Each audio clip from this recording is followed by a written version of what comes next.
तो एपिसोड 9 की शुरुआत एक फ्लैशबैक से होती है, जहां रियो और ह्यूंजन डिसाइड कर रहे थे कि उन्हें समर वेकेशंस के लिए कहां जाना चाहिए। रियो उसे बहुत सारी जगह सजेस्ट करती है, पर ह्यूंजन कहता है कि हम लोग इस बार कोरिया जाएंगे। इसके टिकट्स वो उसे एक कवर में देता है, जो देखकर वो बहुत खुश होती है। ह्यूंजन कहता है चेक करो, उस कवर में एक और चीज है। रियो देखती तो उसमें एक रिंग होता है, तो ह्यूंजन उसे शादी के लिए प्रपोज करता है, जिसे रियो बहुत हैप्पीली एक्सेप्ट करती है। लेकिन उसके कुछ ही दिन बाद ही उसे पता चला कि उसे स्टोमक कैंसर है, क्योंकि वो काम के चक्कर में अच्छे से खाना नहीं खाती थी। कभी कभी तो सिर्फ कॉफी पीती थी या तो खाना स्किप ही कर देती थी ऑफिस के काम के स्ट्रेस की वजह से, जिस वजह से उसे स्टोमक कैंसर हो गया था। Coming back to present, सियोंग Moim को कॉल करता है और आसपास के सारे हॉस्पिटल्स के बारे में पूछता है और रियो के पास जाने के लिए निकलता है। अब रियो को जब होश आता तो वो देखती है कि वो तो जियोंगहॉन हॉस्पिटल में है और यहीं पे सियोंग के डैड भी डॉक्टर है। आज उनका डे ऑफ था, इसलिए वो डॉक्टर को कहती है कि वो टेस्ट रिजल्ट्स लेने बाद में आएगी। कहकर वो जल्दी से यहाँ से निकलने लगती है। जहाँ बाहर ह्यूंजन उसका वेट कर रहा था, तो वो उसके रिपोर्ट्स के बारे में पूछने ही वाला था। इतने में सियोंग यहाँ पे पहुँच जाता है और रियो से पूछने ही लग जाता है कि तुम्हें क्या हुआ था, पेट में क्या अभी भी दर्द हो रहा है? डॉक्टर ने क्या कहा, तुम अभी ठीक तो हो ना? रियो से झूठ बोल देती कि डॉक्टर ने कहा कि मैं ठीक हूँ, बस इंडाइजेशन की प्रॉब्लम थी। तो ह्यूंजन रियो को घर पहुँचा देगा कहता है। सियोंग कहता है कि रियो मेरे साथ आएगी। ह्यूंजन से कहता है कि मुझे रियो से बहुत कुछ बात करनी है, इसलिए तुम हमारे बीच इंटरफेयर करना बंद करो। सियोंग कहता है तुमसे मैंने कुछ पूछा?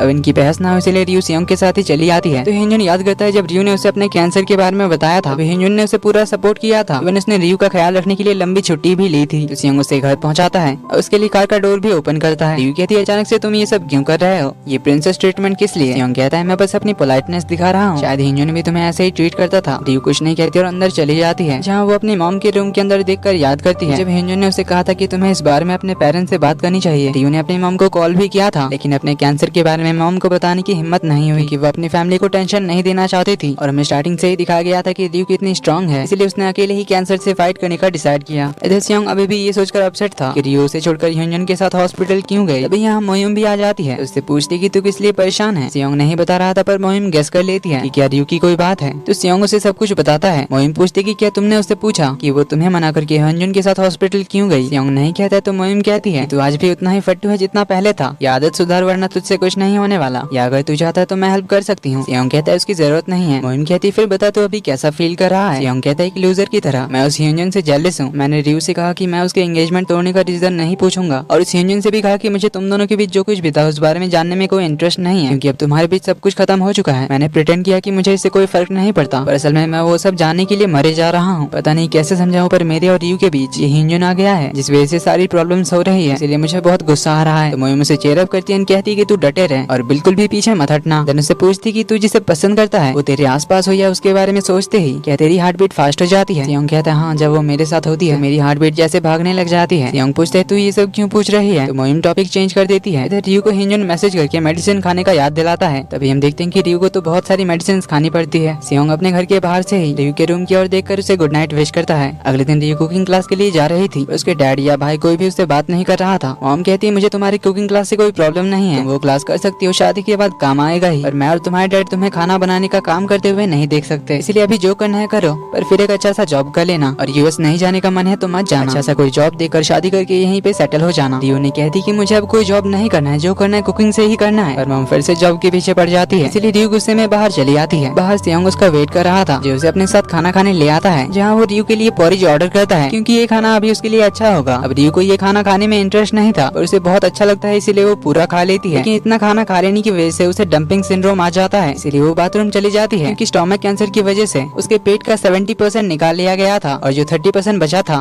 उसके लिए वो ज्यादा खाना नहीं खा सकती थी, क्योंकि उसके पेट में जगह ही नहीं है, इसीलिए वो बहुत कम खाती है और ड्रिंक्स अवॉइड करती है। इधर दोंगजिन को इंस्टाग्राम पे एक प्रमोशन का ऑफर आता है प्रोटीन पाउडर का, जो कि कोई लोकल अनवेरिफाइड प्रोडक्ट था, पर दोंगजिन पैसों के चक्कर में प्रमोशन करने जा रहा था, लेकिन ऐसा करते हुए जिम ओनर ने उसे देख लिया, इसीलिए उसे जिम से ही निकाल दिया, क्योंकि वो ऐसे बिना वेरीफाइड प्रोडक्ट को प्रमोट करने जा रहा था। इधर सियोंग के घर पे अचानक से कुछ टूटने की आवाज आती है। मॉम आकर देखती तो वॉशिंग मशीन का कांच टूट गया था, उनका पैर कांच में पड़ने वाला था, पर सियोंग के डैड आकर उन्हें बचा लेते हैं। सियोंग की मॉम तो उन्हें देखती ही रह जाती है। कांच की सफाई करते हुए उनके पैर में कट लग जाता है, उनकी वाइफ पैर में फर्स्ट एड कर देती है। देन वो साथ में रैमियन खाने के लिए उन्हें रुकने के लिए कहती है। दोनों साथ में रैमियन खाते हुए अपने पुराने दिनों के बारे में याद करने लगते हैं। देन सियोंग रियो के लिए कुछ मेडिसिन ला देता है और ऑफिस के लिए निकलता है। अपने केबिन में आकर देखता है कि म्योंग तो उसका रखा हुआ मिल्क शेक पीने वाला था, तो वो भाग कर आकर उसे वो देने के लिए कहता है। म्योंग कहता है सिर्फ एक मिल्क शेक ही तो है, तुम इतना पैनिक क्यों हो रहे हो? सियोंग कहता है कि इसी मिल्क शेक पर मेरी लाइफ टिकी हुई है, ये बोलकर वो उसे छीन लेता है। म्योंग कहता है क्या बकवास कर रहे हो, इससे पहले तुमने कहा था कि रियो के दिए हुए प्लांट पर हमारी कंपनी की सक्सेस डिपेंड करती है। ये बोलकर वो जैसे ही प्लांट की ओर देखता है शॉक्ड हो जाता है, कहता है कि वो प्लांट तो मुरझा रही है, जिसे देख सियोंग उसे लेकर जल्दी से एक प्लांट शॉप में आता है और इस प्लांट को ठीक करने के लिए कहता है। इधर रियू कुकिंग क्लास के बाद बहुत ही हैप्पीली बाहर आती है। दोस्तों से बातें करते हुए भी वो सामने ह्योंजन को देखती है जो उसका वेट कर रहा था। तो दोनों बात करने के लिए पार्क में जाकर बैठते हैं। ह्योंजन कहता है कि तुम्हें ऐसे ब्यूटीफुली हंसते हुए देखकर ऐसा लगा जैसे तुम अपने पुराने सेल्फ में वापस चली आई हो। रियू पूछती मैं पहले कैसी थी। ह्योंजन बताता है तुम पहले बहुत ब्राइट, पॉजिटिव और एनर्जेटिक थी। देन उसे एक कवर देता है जिसमें लॉस एंजलिस के कुकिंग स्कूल के डिटेल्स थे। ह्योंजन कहता है कि मैंने पिछली बार तुम्हें इसी कुकिंग स्कूल के बारे में बताया था। अगर तुम इसे स्टार्ट करना चाहती हो तो मैं चाहूंगा कि तुम सही रास्ता चुनो ताकि तुम ना गिरो। देन उसे कहता है कि कवर के अंदर एक और चीज है। रियू देखती तो उसमें उनकी एंगेजमेंट रिंग होती है, जिसे रियू उनकी एंगेजमेंट तोड़ने के बाद वहीं छोड़कर आ गई थी। ह्योंजन कहता है कि जिस तरह तुमने फिर से अपने ड्रीम को ढूंढा, एक नई शुरुआत की, उसी तरह हमें भी एक नई शुरुआत करनी चाहिए क्योंकि मैं तुम्हारे साथ रहना चाहता हूँ और तुम्हें सपोर्ट करना चाहता हूँ। जोसन रियू उस रिंग को पहनती है और आसमान की ओर हाथ करके देखने लगती है। अब उसका जवाब क्या होता है ये हमें अभी दिखाया नहीं जाता। सियोंग घर आ रहा था तभी रास्ते में रियू उसकी ओर एक आइसक्रीम फेंकती है। तो दोनों ग्राउंड में आकर आइसक्रीम खाते हैं और आसमान में तारों को देखने लगते हैं। सियोंग उसे कल के बारे में पूछने ही जाता है पर तभी रियू उसे बता देती है कि आज ह्योंजन ने मुझे प्रपोज किया। जोसन सियोंग को तो ह्योंजन पे बहुत गुस्सा आता है। कहता है वो साला पागल है क्या, सोचा था गाली नहीं दूंगा पर उसने मेरा दिमाग खराब करके रखा है। आखिर वो अब ऐसा क्यों कर रहा है, बहुत देर हो चुकी है। रियू कहती है कि अगर देर नहीं हुई है तो। जोसन सियोंग शॉकिंगली सैड होकर उसे देखने लगता है। तो रियू से बताती है कि आज जब उसने मुझे दूसरी बार प्रपोज किया तब मुझे लगा जैसे अभी देर नहीं हुई है। वो जब भी मेरे आसपास होता है तो मुझे हमारे साथ बिताए अच्छे मोमेंट्स की याद दिलाता है। ऐसा लगता है कि जैसे मैंने जिस प्यार की किताब को बंद किया था वो दोबारा से खुल रहा है और मुझे उसके साथ बिताए सारे हैप्पी मेमोरीज याद आ रहे हैं। हमारी पहली मुलाकात से लेकर पहली डेट तक सब जैसे मेरी आंखों के सामने फिर से आ रहे हैं। सियोंग सैडली कहता है कि मैं साथ हूँ फिर भी। रियू हाँ कहती है। कहते हैं मैंने अपनी फीलिंग्स तुम्हें बताई उसके बाद भी। रियू हाँ कहती है। जोसन सियोंग को बहुत बुरा लगता है और पूछता है कि क्या इसीलिए तुम कल मुझे छोड़कर उसके साथ हॉस्पिटल गई। रियू हाँ कहती है और बताती है मुझे उसकी आदत हो गई थी इसीलिए शायद मैं उसी पे डिपेंडेंट रहना चाहती थी। सियोंग कहता है क्या तुम मुझ पे डिपेंड नहीं कर सकती। तो रियू कहती है कि तुम मेरे लिए अभी भी वही 5 साल के छोटे बच्चे की तरह हो जिसको हाइट से डर लगता था, मेरा बचपन का दोस्त जिससे मैं आइसक्रीम शेयर करती थी और मेरी मॉम की फ्रेंड का बेटा। जोसन सियोंग के दिल के टुकड़े हो जाते हैं। सियोंग कहता है पता है तुम बहुत बेरहम हो, तुम ऐसा कैसे बोल सकती हो जिसके काउंटर में मैं कुछ बोल ही नहीं सकता। रियू कहती कि मैं बस चाहती थी कि तुम ये बात समझ जाओ कि शायद तुम्हें गलतफहमी हुई है। असल में तुम मुझे पसंद नहीं करते बल्कि तुम्हें मेरे साथ रहने की आदत हो गई थी। जैसे छोटी डकलिंग जिसको भी सबसे पहले दिखती है उसे अपनी माँ समझकर उसके पीछे जाने लगती है, उसी तरह तुम्हें भी मुझे देखकर गलतफहमी हो गई होगी, तुम मुझे पसंद करते हो। सियोंग कहता है बिना जाने कुछ भी मत बोला करो, तुम कैसा फील करती हो शायद तुम्हारे लिए ये मैटर नहीं करता होगा। अगर तुम मेरे लिए कुछ फील नहीं करती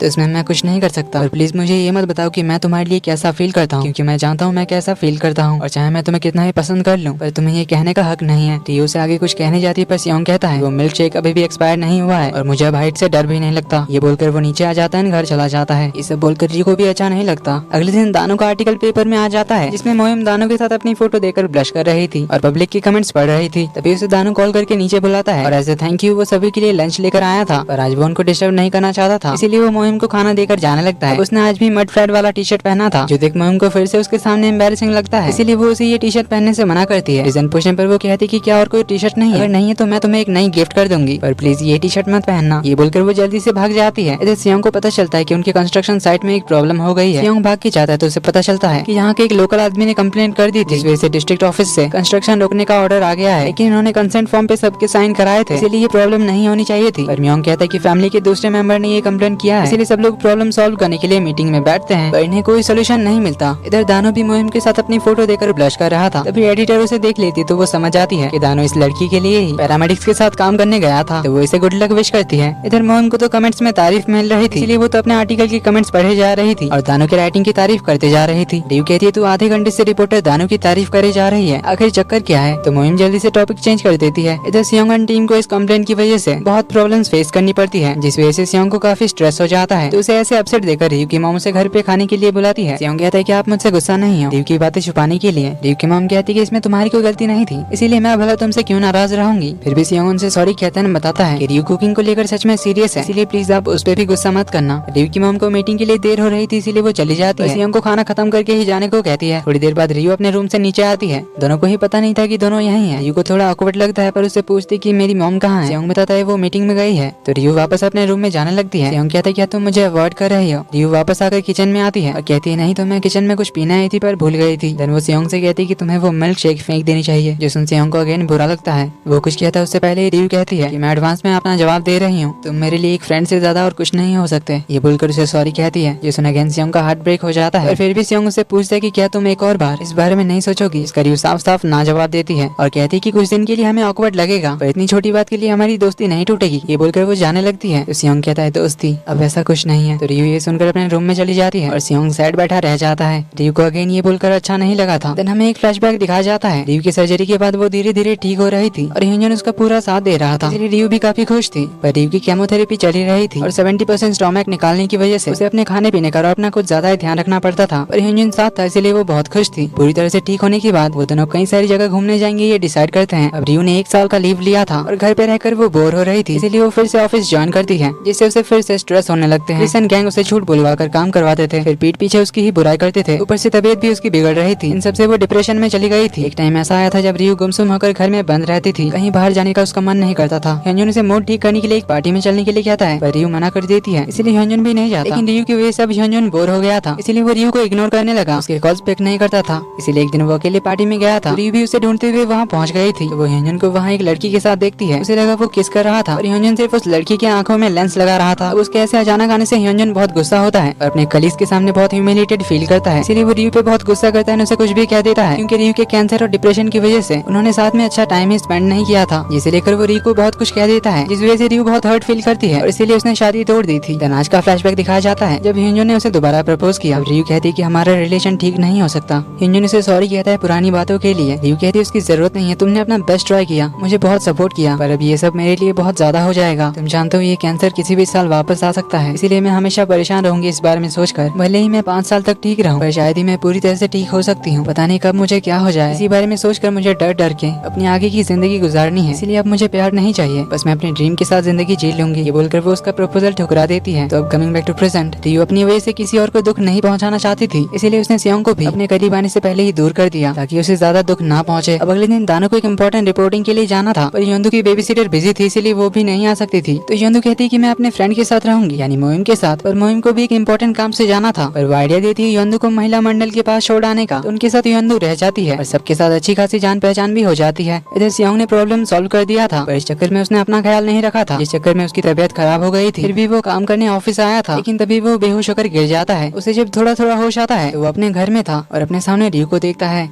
जो देख वो धीरे से कहता है कि क्या ये सच में तुम हो, तुम सच में आई, और हमेशा जब मैं बीमार होता हूँ तब तुम ही क्यों मेरे साथ होती हो। उसने ऐसा कहा क्योंकि बचपन से सियोंग की मम तो काम के सिलसिले में अब्रॉड में ही रहती थी, इसलिए वो जब भी बीमार होता था तो रियो और उसकी फैमिली ही उसकी केयर करती थी और हमेशा रियो उसके साथ रहती थी। इधर दानो योंदू को ले जाने मोहिम के घर आता है, जहाँ योंदू मोहिम के रूम में सो रही थी और मोहिम बस उसे देखे जा रही थी क्योंकि योंदू उसे बहुत क्यूट लगती थी। दानो के आने के बाद वो कहती है काश योंदू मेरी बेटी होती, योंदू कितनी प्यारी है। पर ये बोलने के बाद दोनों थोड़ा ऑकवर्ड फील करते हैं। तो दानो मोहिम के बचपन के फोटोज को देखता है तो वो कहता है कि तुम बिल्कुल नहीं बदली, बचपन तुम भी कितनी क्यूट थी। इससे दोनों फिर से थोड़ा ऑकवर्ड होते हैं। देन मॉम उन सभी को खाने के लिए बुलाती है। उनको होश आता है तो वो अपने साइड में रियू को सोता हुआ देखता है, तो वो उसे ब्लैंकेट उठाने जाता है, पर रियू उठ जाती है। पूछते है तुम मेरे रूम में क्यों आए। तो रियू कहती है कि मिस्टर म्योंग ने मुझे तुम्हारे बारे में बताया, तुम घर आने से पहले बेहोश हो गए थे, तुम्हारी मॉम भी घर में नहीं थी इसलिए मैं आ गई, तुम बीमार थे तो मुझे कॉल करना चाहिए था ना। म्योंग कहता है अब से मैं तुम्हें कभी कॉल नहीं करूंगा, चाहे मुझे कुछ भी हो जाए, जो भी रीजन हो, इसलिए तुम चली जाओ। पर रियू कहती है कि तुम्हें जो भी करना है तुम कर लेना, और मैं जाकर देखती हूँ तुम्हारे फ्रिज में कुछ खाना होगा तो लेकर आती हूँ, उसे खा लेना, उसके बाद जो मन में आए करना। ये बोलकर वो नीचे खाना लाने जाती है। सियोंग को रियू के बैग में एक हॉस्पिटल का रिपोर्ट देखता है, जिससे उसे पता चल जाता है कि रियू को स्टोमक कैंसर था, इसके साइड इफेक्ट्स अभी भी उस पे होते हैं। रियू वापस आती है तो सियोंग उससे पूछता है कि ये क्या है, इसमें तुम्हारा नाम क्यों है।